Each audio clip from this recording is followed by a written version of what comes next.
Hey Jews, so I just want to explain a few things about Judaism that I feel like people, Jews, who don't learn Torah may not fully understand, and I'm just going to do it like I would be talking to me 8 years ago. Because eight years ago, I woke up and it was like, what's going on? This is a world of lies. And then through a long process, which you can go and watch my video called Cognitive Dissonance, Welcome to Your Jewish Awakening, because I went through it. And so I want to just explain a few things to you, but like I'm explaining them to myself, okay? So don't take it personally if I'm hard on you. I'm hard on myself. I'm a perfectionist, like our foremother, Sarah.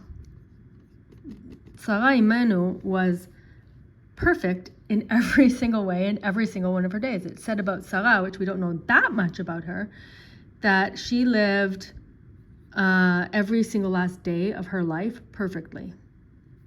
So, I mean, I'd kind of like to be like Sarah, but already I failed, so I can't. But at least I can leash off. At least I can try something. So anyway, my point is I'm going to be talking like I would be talking to myself 8 years ago, and I'd be like, hey, look. And the reason I call this How Do You Jew, because it's like, because I think I'm funny, like, oh, how do you do? Like, how do you do? How are you? And also, how do you actually be a Jew? And I have another video that I did a long time ago, right when I started doing YouTube videos.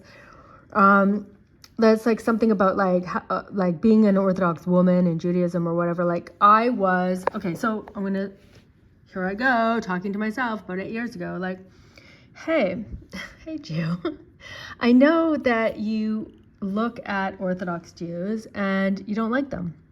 And let me just hear me out, okay? Just hear me out. So you're kind of not interested in looking at the Torah because you don't really think it has anything to do with you. You think that there's something like secular Jews. You think that there's Reform Jews, and conservative, and all the way up to, okay, you think there's also Zionist Jews, which are like Dati Leumi in Israel with they're cooler. They're way cooler. They're like, they do everything not like a Jew, pretty much, but they keep Shabbat, so that's good. They wear kippah, and they do all the holidays, and they're great, and they love Eretz Yisrael. They love the land of Israel, and you love the land of Israel. You love it. So that's pretty cool, okay? But then you've got these other guys that are the Orthodox Jews, and that's just a little bit too much, okay? They're just a little bit too much, and they don't seem to really excel in life, okay? And so I'm putting a line here because what I'm going to try to explain is that there's the 70 nations, and like pretty much all the other people, the Goyim, everyone who is not Jewish. And again, trigger word, Goyim, for all the people who think the Jews are running the world, and it's like, oh, the Goyim, no, we're on to you now. It only took us 5,784 years, but now we know that you're in charge of the world and have a conspiracy. Okay, so no, I know you've heard that. I know you've also looked into it. Bless your soul for being so cute and being like, okay, let's find out. You're only interested in the truth. So you're going to go and investigate that conspiracy theory and be like woman enough to take it if that's the truth, okay? That the Jews are actually evil. And it's not like we think, like God is not great. There's another energy in the world that's actually better. Like whatever, I'm gonna go. Okay, I'll check it out. Wasn't too attached to my Judaism anyway. You're not too attached with your Judaism anyway. So you don't like it when there's anti-Semitism and you don't get it because, after all, I mean, there's nothing different about you. And all your Goyim friends and everybody that you work with and all the people you went to university with or whatever, high school, junior high, all this, all the teams that you were on, you're integrated. Like, the Holocaust could never happen. But if it did happen, thank God there'd be the IDF this time and Israel that will save us from another Holocaust. So you don't have to worry about anti-Semitism and another Holocaust, okay? But so Goyim just means nation, and we're supposed to be a Goy Kadosh, a holy nation. There's a difference. So I'm putting that line here just to make a separation. When I do this, I mean back in those days, 8 years ago, when you're this ideology, the 70 nation ideology, and the Judaism ideology, Jewish ideology. Believe it or not, that's like a whole thing. It's like, really, how do you look at the world? It's not like philosophy, humanism, everything is potentially correct. I mean, and it doesn't matter. You can decide what kind of Jew you want to be. You're born Jewish, and so you can have your whatever sort of relationship you want with God, if you believe in God, or with, Judaism and with the world and whatever. And it's all good. It's all good. We're all biachad, Am Yisrael. We're all the nation of Israel, and that's true. That is true, but don't forget that in the world of lies, truth is mixed with lies. So it is partially true, right? That's the thing about the world of lies, is it's partially true. That's the etz dat v'tov, the tree of good and evil mixed. Okay, so how are you so sure you're understanding how to pick out the truth parts of the lie anymore, right? How are you sorting that out for yourself? Now we see a little bit more of the lie. So before it was a little bit more of the truth. The truth was more, and the lie was quieter, because we're not evil. By the way, Esav is basically the Vatican. Just coincidentally put that there like that. So, of course, you're not a bad person. You're a good person. You're just not an observant Jew. No big deal. That's what we all say. I'm a good person. And I would definitely not be in for any of these lies, for anything bad. But, I mean, maybe we weren't seeing reality so clearly back then. And now the lies are coming out a little bit more because the date is getting late in the game, because there is an end time. There is an end time because our reality, and we know this because it's given to us in our ideology and our Torah, that the world is 5-dimensional. It is 3 in the physical, 1 in the spiritual, and 1 is time. And for the Jew, we need to integrate all of these together in a specific way in order to see reality, the whole 5 dimensions clearly, at least to understand. So we're not so confused in the mixture of the truth and the lies, but rather we're focused more on the truth, which is objective, because truth doesn't change over time. Truth stays the same. That's the anchor to the objective reality that you're looking for. If you're gonna have a boat just sailing around in the middle of the ocean and you tether it to just some other boat, and then you're all adrift together. So when the truth changes, that's what's happening.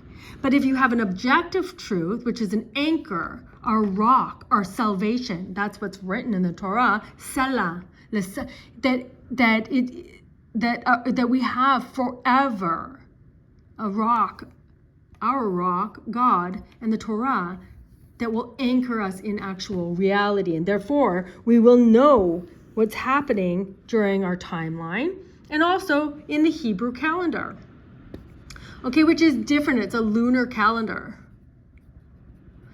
And I'm fascinated by this right now. I'm still kind of trying to talk to you back then, me. But anyway, it's a lunar calendar, okay? So everybody else's calendar is a solar calendar. But the Jews have a lunar calendar, and there's something about the moon.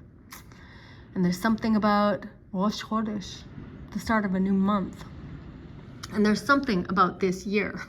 This particular year, the year after, or the year in which October 7th happened, okay? So that's special. That's a flag, I would say. Wouldn't that be like, wait a minute, slow down, recalculating your reality, how you're seeing reality. You should understand what happened there and what we need to do. Why? Because it's similar to Purim.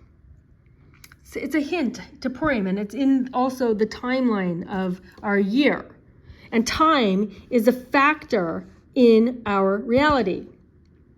It's one of the very dimensions of our reality, and therefore we need to pay attention to it more closely. That is why the forefathers ordained for us 3 prayers every single day. Shacharit, Ma'ariv, Mincha, Aravit. The Ashkenazim and Sfaradim say it different. It doesn't matter. There's a morning prayer, a midday prayer, and an evening prayer. Okay, because we do something. When we do things in the physical world, we affect the spiritual world, and I'm guessing we affect time in a way that's similar to this, where if you have a situation, and then did you learn anything from that situation? If you did, then this happens. Something happens, a good something for you.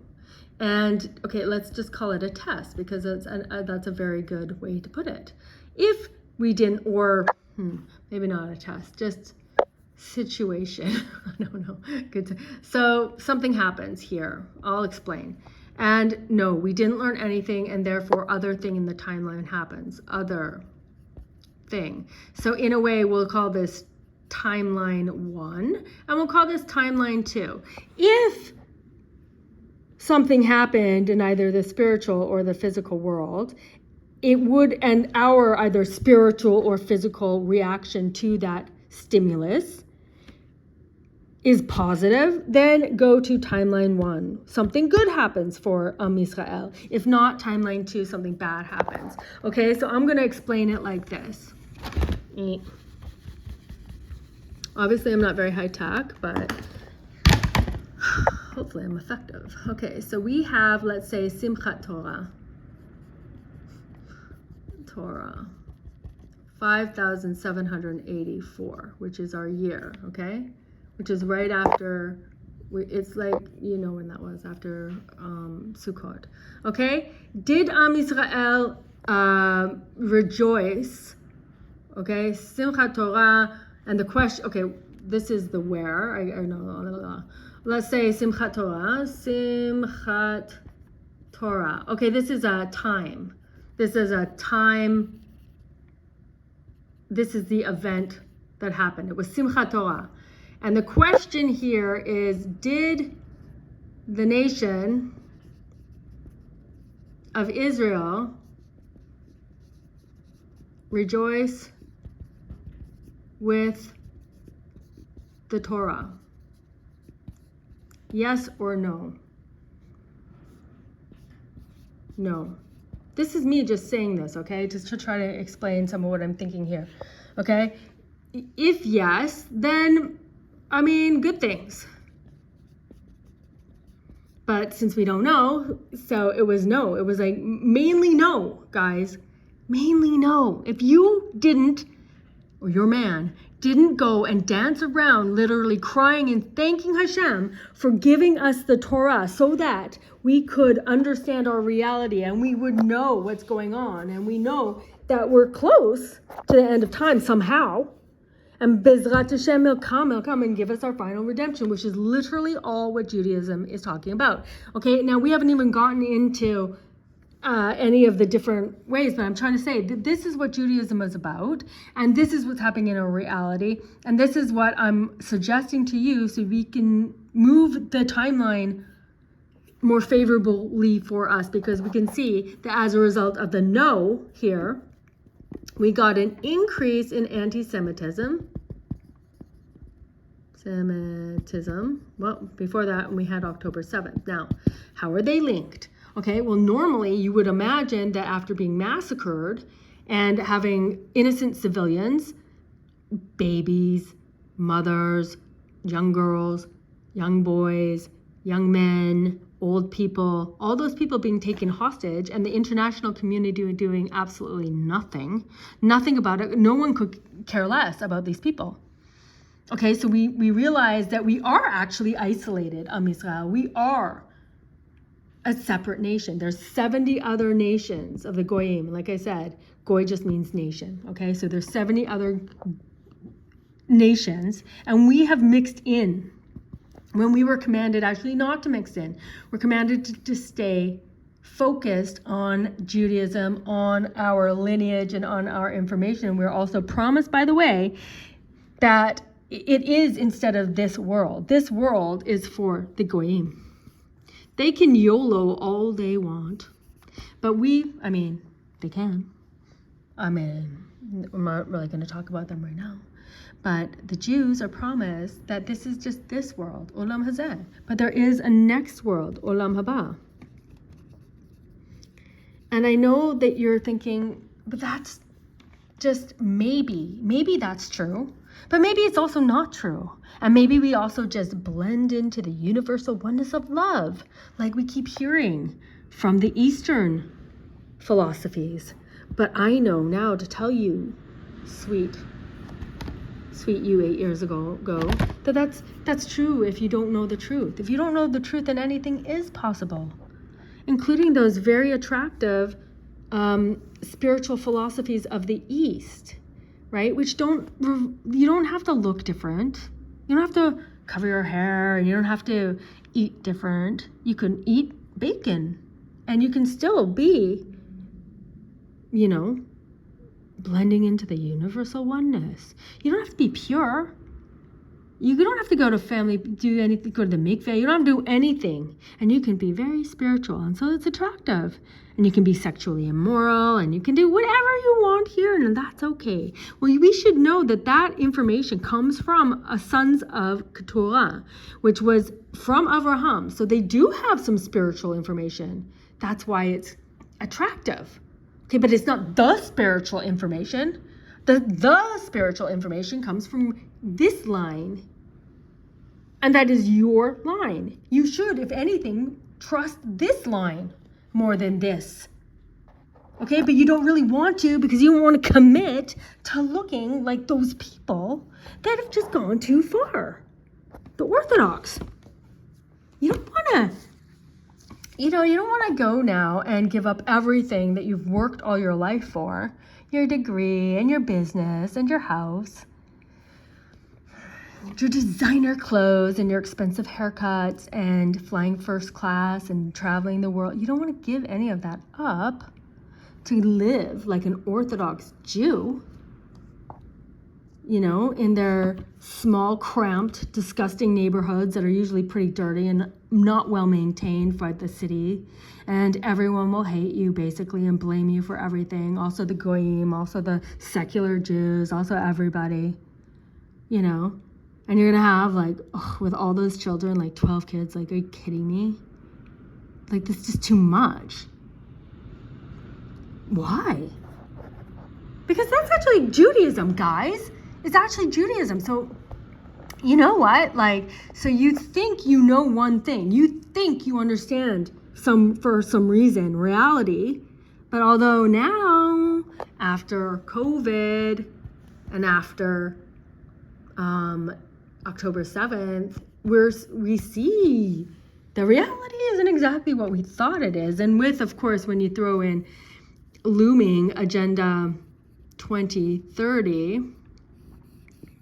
So, some questions here, really, is the aliens going to attack? Show themselves. Is it hollow earth? Or are there people living inside the earth? And maybe those are the aliens? Or did the Anunnaki seed our planet? And are we and is the moon hollow? And also is this a simulation? So yeah, of course. All those things could be true. However, what is more likely, more logical, is that the very extremely smart Jews, right? Like if when it comes down to it, like just between you and me, like, don't you think, like, just on average, the Jews are smarter? Just like, yes, they are, okay? And everybody says that. But so we somehow were the stupid ones when it came to, like, forsaking everything that was handed down to us and written and encoded in the Torah at a time when we were very highly spiritual. We just missed the fact that some unwed lady had a baby out of wedlock, and somehow he's like the most enlightened, pure, spiritually enlightened. I mean, okay, so no, the Jews are smart. And we're smart because Avraham was a literal genius. He was a genius, and his seed, that's why God said, through your seed, Avraham, your genetics are going to result in very special, smart people, okay? And they're going to receive through you also, because God loved Avraham. He picked him out of literally everybody on earth and said, from you I'm going to make a special nation, the nation of Israel. And I'm going to give to them this special land, which is the land of Israel. And you will have a kingdom of David, it's a whole other story, and a temple. And in that temple I will reside. That's why you're so special, Jews. Not for any other reason. And you're not smart for any other reason other to be able to interpret this book. Which isn't just a book. It's just like one book that you read and then, you get the story and you're left wondering, so what? No, it's super more deep than that. And that's why you're commanded to learn it. Literally commanded to learn it, okay? Sorry about this movement. And that is why I urge everybody to get this series, the entire anthology. I think it's 45 books. Okay, it's kind of expensive, but guess what? It's not more expensive than your useless degree. Sorry to say that. Okay, I'm talking to myself now 8 years ago. So I'm just gonna say it like I would like to hear it, which is just fully honest, because if I have the full honest information, I can do the best that I can do, not the mediocrest I can do, and not the worst that I can do. If I'm already looking for the truth, give me the truth and don't sugarcoat it, and don't tell me, it's okay how Jewy you want to be. You want to be just a secular Jew? Then ashrech. Good for you. God loves every Jew. And that's why I don't like Chabad. Okay? Not only don't I like it, I'm a mitnaged. Chabad. Okay? And I can talk about that if anyone wants to hear me talk about the truth of Chabad. I can also send you some books and links. Maybe I'll just put them in the description right now. But you kind of have to know Torah in order to see how they're not Torah. Okay, and one of those ways is to tell you that it's okay to be just however you want to be. As a Jew, you're fine. God loves you.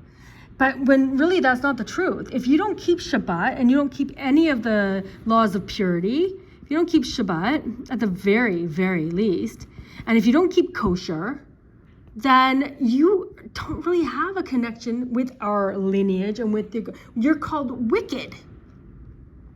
Okay, now you don't want to be a wicked person. You're not intentionally being a wicked person because you are a good person. But you just have the wrong information. You have ideology that is not compatible with your soul and what you're trying to achieve. And now you're seeing anti-Semitism, which comes from this word, anti-Shem, because this truth, this objective and total truth, was given down through the line, through the generations, from Noah's son Shem, and he had 2 other sons. And you can see literally all of my other videos to check that out. I explain all of this.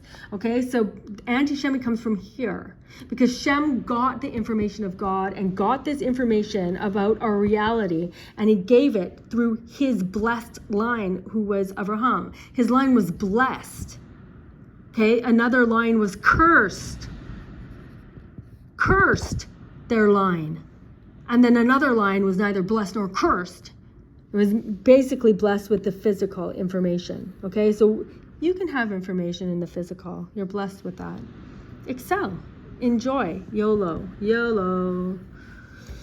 But the other son, Shem, he got all the blessing of the spiritual world, which is called a blessing. It's just a straight up blessing. So that means it's very, very, very important. So who did it have to go to?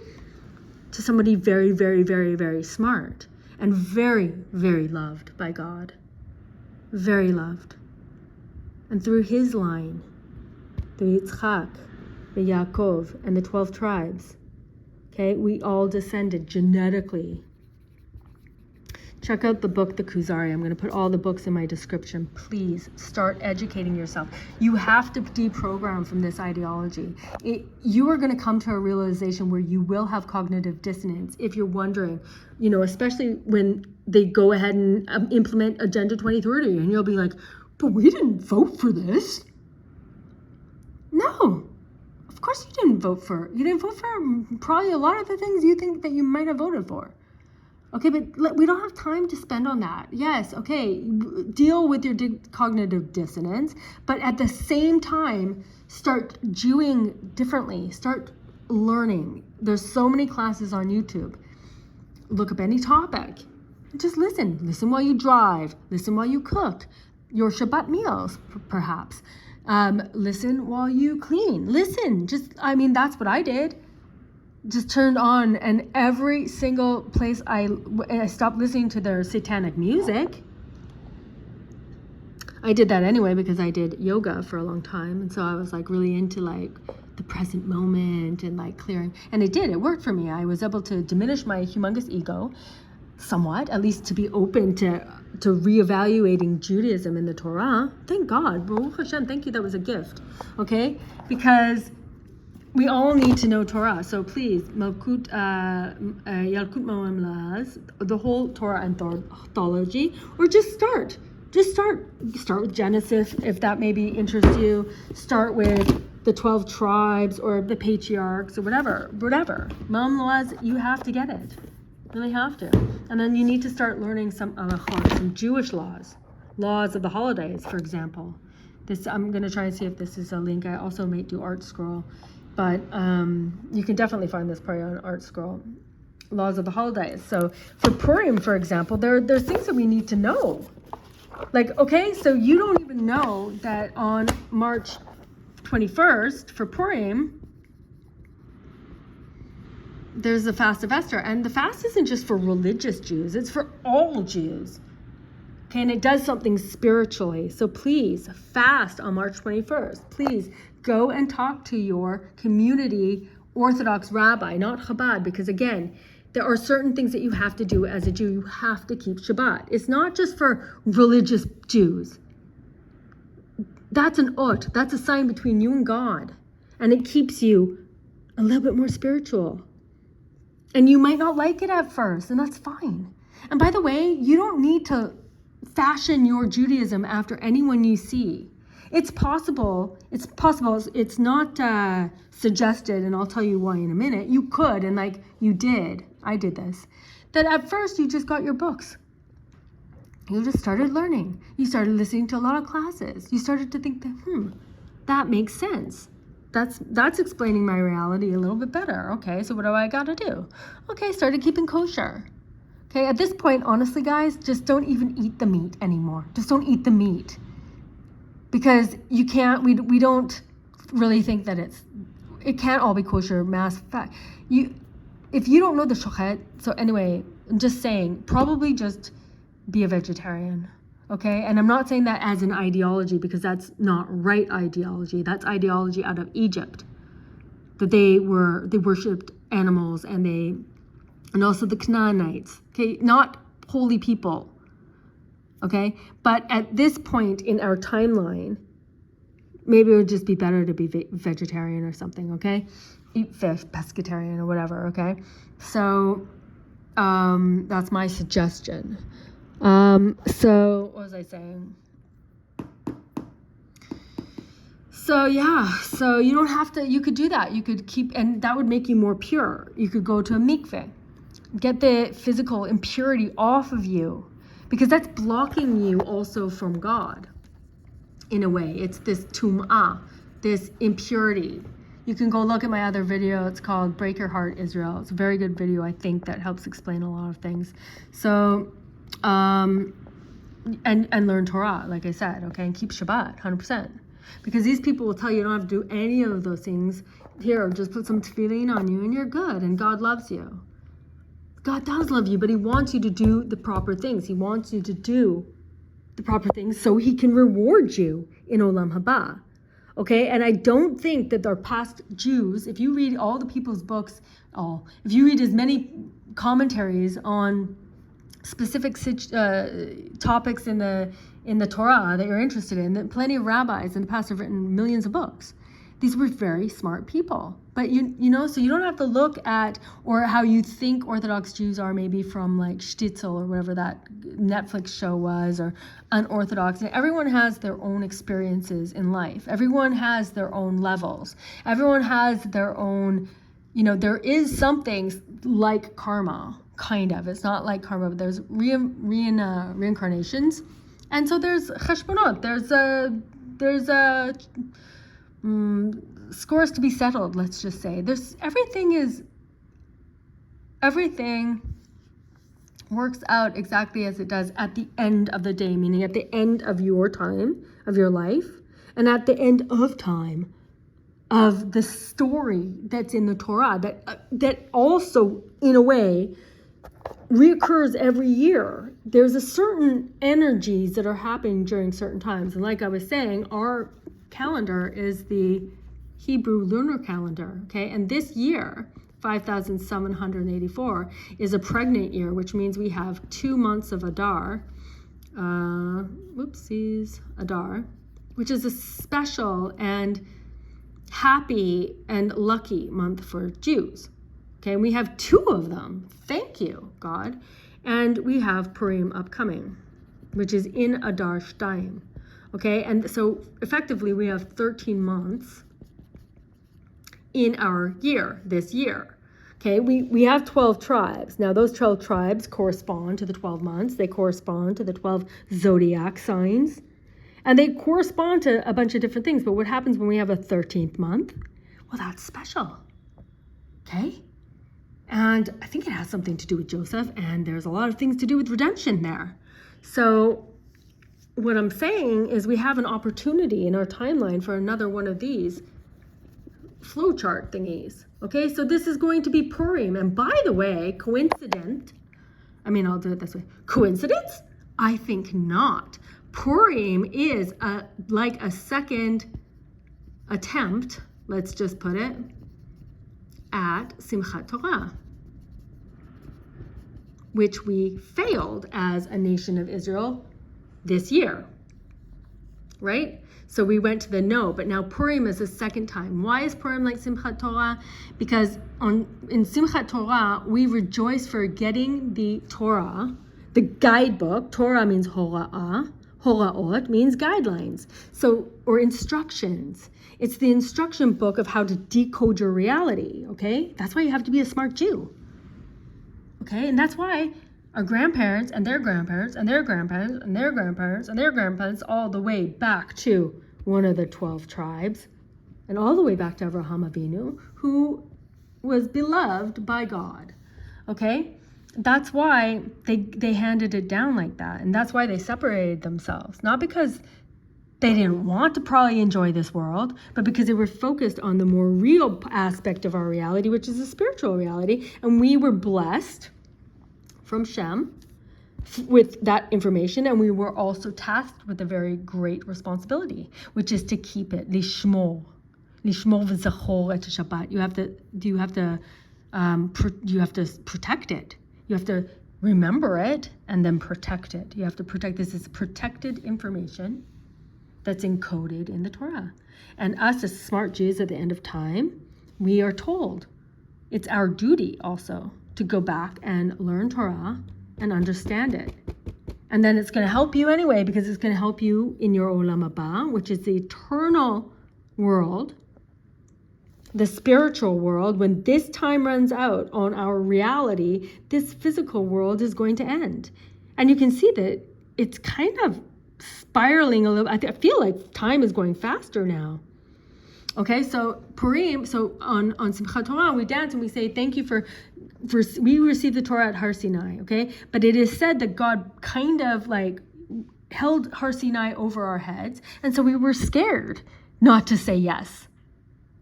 So we said yes. And so in a way, it was like we can kind of say we were coerced into it. We didn't want the mountain to drop on our heads. However, in Purim, and I have another class called Esther and Auspicious Time, Queen Esther and Auspicious Times for Jews, something like that, where I explain a little bit more about Purim, okay? Which, by the way, you should definitely also get the Mo'am Lo'ez Book of Esther. I don't have it in front of me, so again, Mo'am Lo'ez Book of Esther. I'll put it in the comments, and really understand the story there, because that same energy comes around again every single year. And this year, in this special 13-month year, which again, it's special because the Goyim only have 12 months. And so their sorcery and witchcraft and their dark spiritual information, they can look into the stars. That's why they're called Ovdei Kochavim. There are astrologies and all that stuff. They can look into the stars and they can see some things. And so they can plot against the Jews.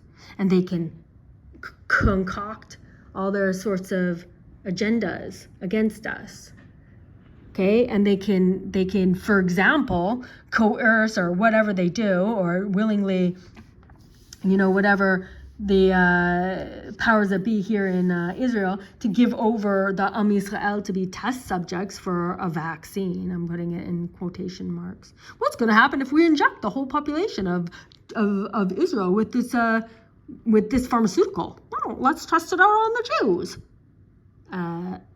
Yikes. So anyway, so they have spiritual information also, but because it's a 13-month and they only have 12 months, this they can't see here what's happening in Purim. So again, Purim was a time, because we did get a redemption. Back then, they had it like now, where all of the world seemed to be very anti-Semitic and there was no safe place for Jews. So what they did was they fasted for 3 days, and then we know that they got redeemed. And so it's as though the nation of Israel at that time also re-upped their agreement with the Torah. They were infused with a love and an appreciation, and they openly saw, not openly, it was Esther, Esther, Queen Esther.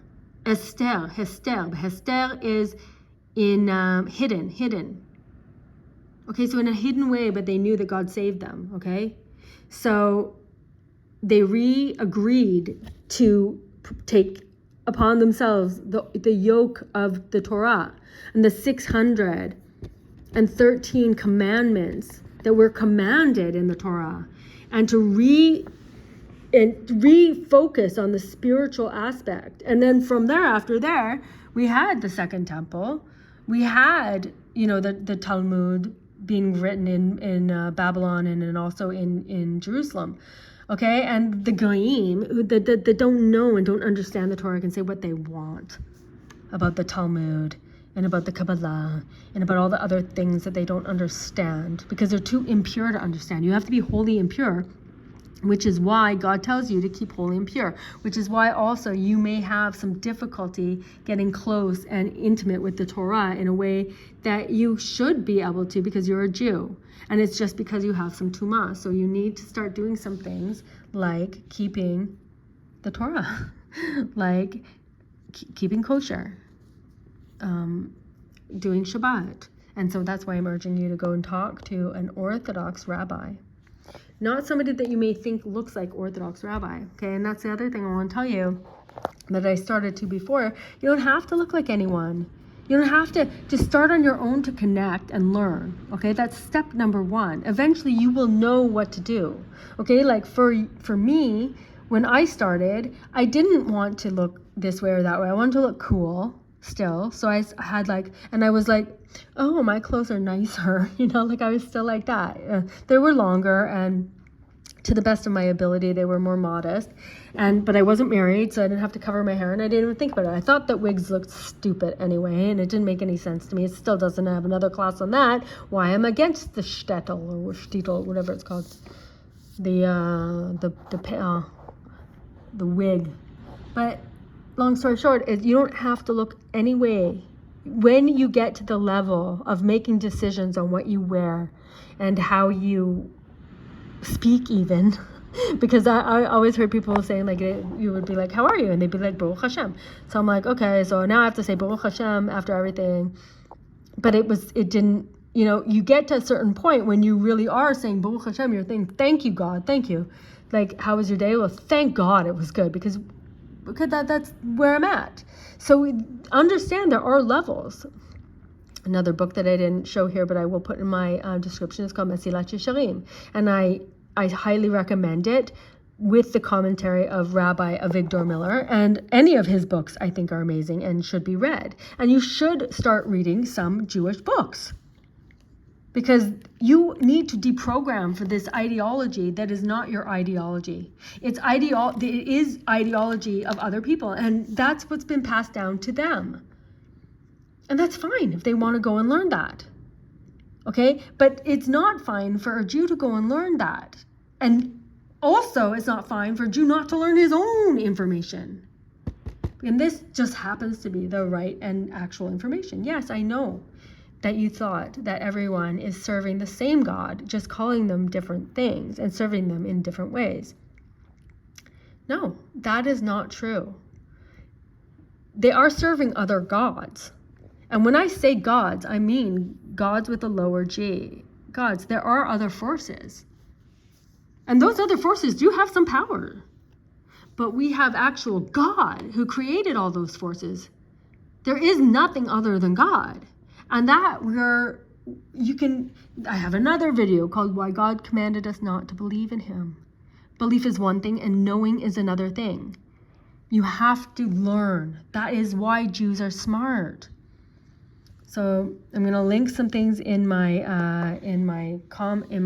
description here. But so back to the months. So we have 2 Adars. So it's going to be Purim.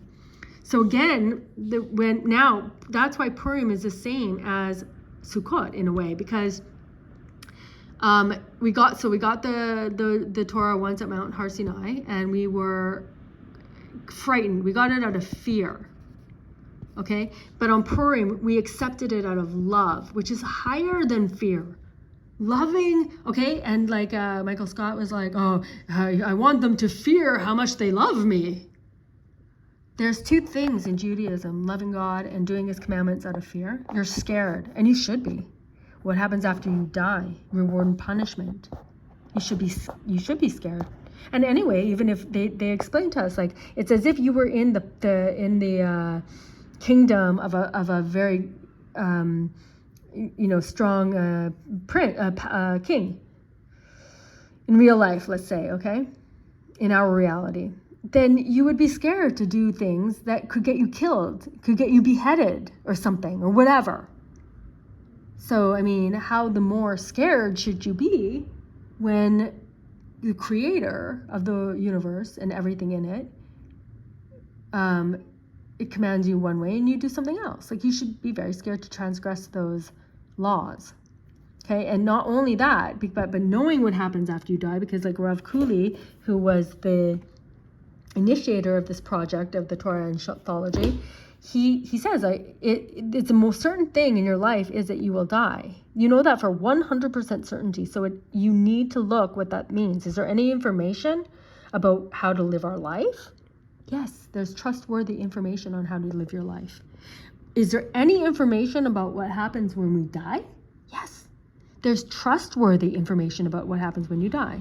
But what happens after we die? Well, there's trustworthy information about what happens after you die. So if you're a smart Jew, you would look into that.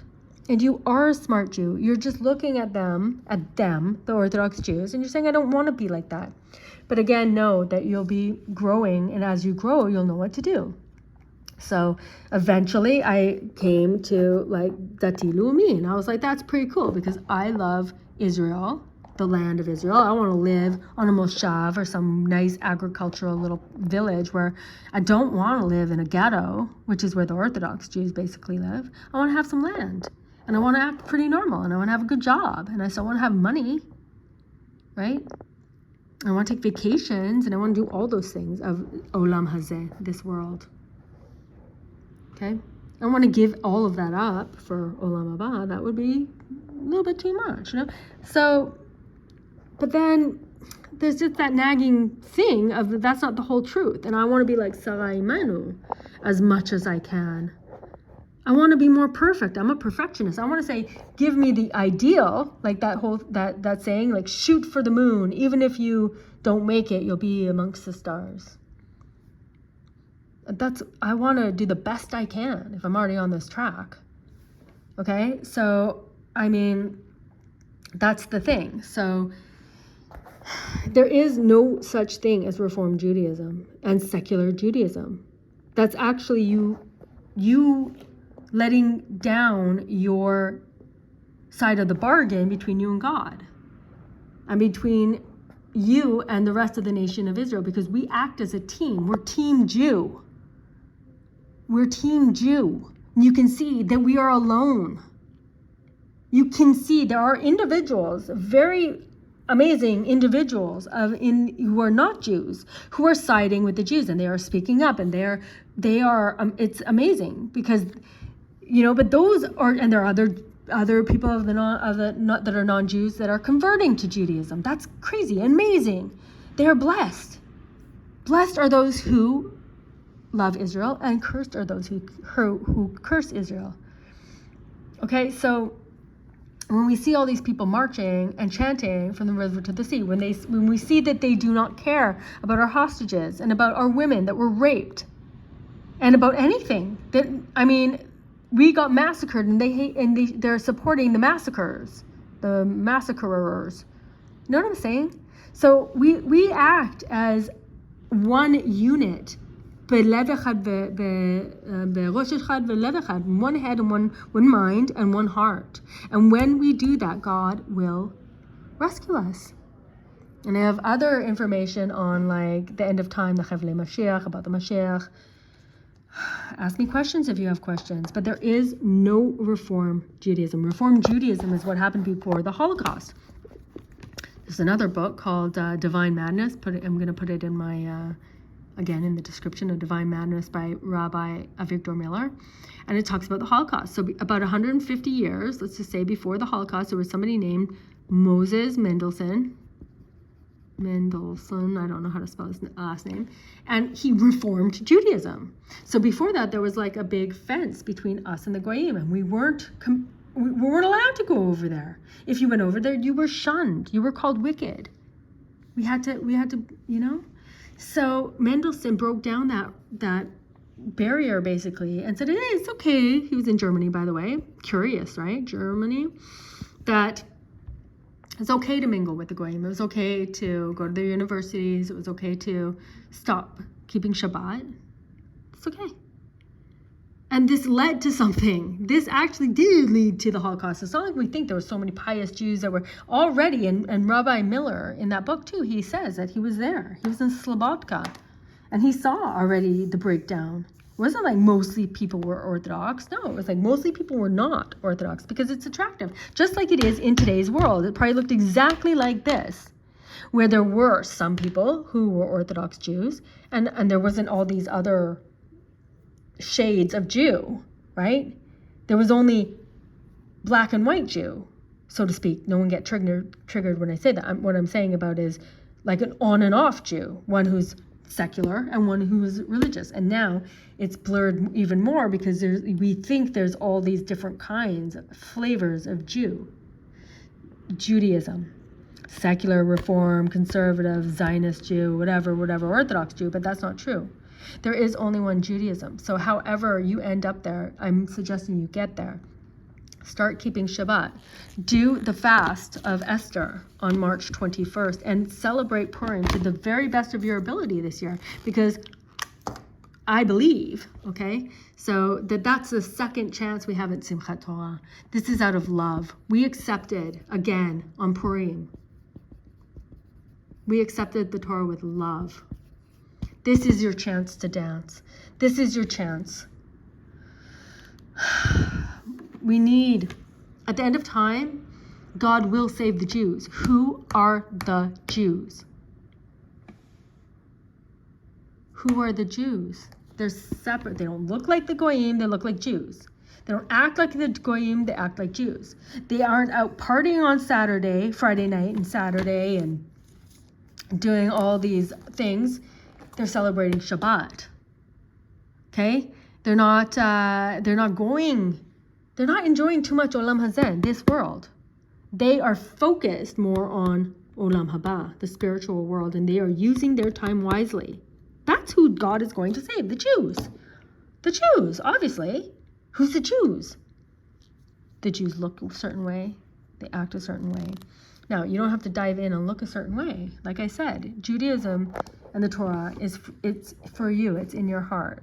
So just connect some way. Yes, though, start doing Shabbat. You have to keep Shabbat, and you have to keep kosher, and it's for your own good.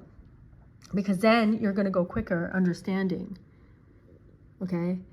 And there are many redemptions that can be had. So if we do Purim properly, yes.